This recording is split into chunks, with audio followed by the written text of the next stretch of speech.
ang pakikipaglaban ng mga Israelita sa mga Midianita. Ika-31 Kabanata.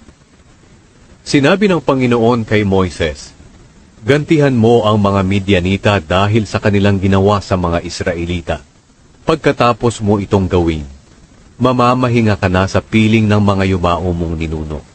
Kaya sinabi ni Moises sa mga tao, "Maghanda ang iba sa inyo sa pakikipaglaban sa mga Midianita, dahil gusto ng Panginoon na gantihan natin sila. Magpadala ang bawat lahi ng 1,000 tao sa digmaan." Kaya 12,000 tao na galing sa 12 lahi ng Israel ang naghanda para sa labanan. Ipinadala sila ni Moises sa labanan, 1,000 mula sa bawat lahi na pinamumunuan ni Pinehas na anak ng paring si Eleazar. Nagdala si Pinehas ng mga kagamitan mula sa templo at ng mga trumpeta para sa pagbibigay babala. Nakipaglaban sila sa mga Midianita ayon sa iniutos ng Panginoon kay Moises, at pinatay nila ang lahat ng lalaki. Kasama sa pinatay nila ang 5 hari ng Midian na sina Evi, Rekem, Zur, Hur at Reba. Pinatay din nila si Balaam na anak ni Beor sa pamamagitan ng espada. Binihag nila ang mga babae at mga batang Midianita at sinamsam nila ang kanilang mga hayop at mga ari-arian. Sinunog nila ang lahat ng bayan, pati ang lahat ng kampo ng mga Midianita. Dinala nila ang kanilang mga sinamsam, maging tao o hayop man, kina Moises at Eleazar na pari, at sa mga mamamayan ng Israel, doon sa kanilang kampo sa kapatagan ng Moab, sa tabi ng Hordan, malapit sa Jericho. Sinalubong sila ni na Moises, Eleazar na pari, at ng mga pinuno ng mga mamamayan ng Israel sa labas ng kampo. Nagalit si Moises sa mga opisyal ng mga sundalo na nanggaling sa digmaan. Sinabi ni Moises sa kanila, "Bakit hindi ninyo pinatay ang mga babae? Sila ang mga sumunod sa payo ni Balaam sa paghikayat sa mga Israelita na itakwil ang Panginoon doon sa Peor. Kaya dumating ang salot sa mamamayan ng Panginoon. Kaya patayin ninyo ang lahat ng batang lalaki at ang lahat ng babaeng nasipingan na. Pero ang mga babaeng hindi pa nasisipingan ay itira ninyong buhay para sa inyo. Ang lahat sa inyo na nakapatay o nakahipo ng patay ay kailangang manatili sa labas ng kampo sa loob ng 7 araw. Sa 3 at 7 araw, kailangang maglinis kayo at ang inyong mga bihag. Linisin ninyo ang lahat ng damit ninyo, pati ang lahat ng kagamitang gawa sa balat o sa balahibo ng kambing o sa kahoy." Pagkatapos sinabi ng paring si Eleazar sa mga sundalo na nagpunta sa labanan, "Ito ang tuntunin ng kautosang ibinigay ng Panginoon kay Moises. Ang anumang bagay na hindi nasusunog gaya ng ginto, pilak, tanso, bakal, lata o tingga ay kailangang ilagay sa apoy para maging malinis ito. Pagkatapos hugasan ito ng tubig na ginagamit sa paglilinis. Ang kahit anong hindi nasusunog ay hugasan lang sa tubig na ito.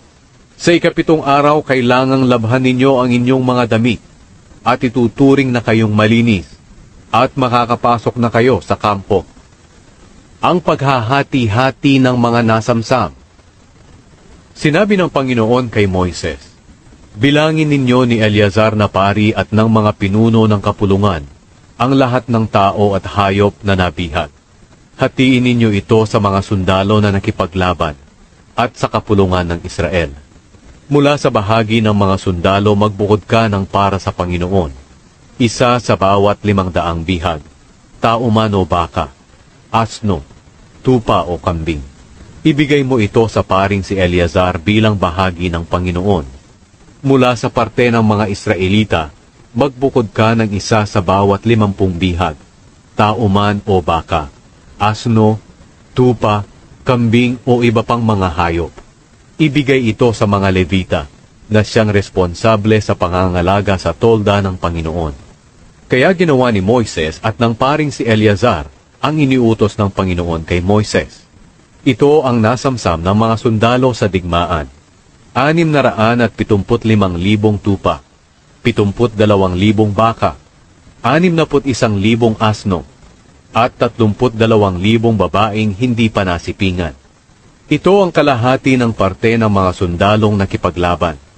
337,500 tupa, na ang 675 nito ay ibinigay para sa Panginoon. 36,000 baka, na ang 72 nito ay ibinigay para sa Panginoon. 30,500 asno, na ang 61 nito ay ibinigay para sa Panginoon. At 16,000 dalaga, na ang 32 nito ay ibinigay para sa Panginoon. Ibinigay ni Moises sa kay Eleazar na pari ang bahagi para sa Panginoon, ayon sa iniutos sa kaniya ng Panginoon.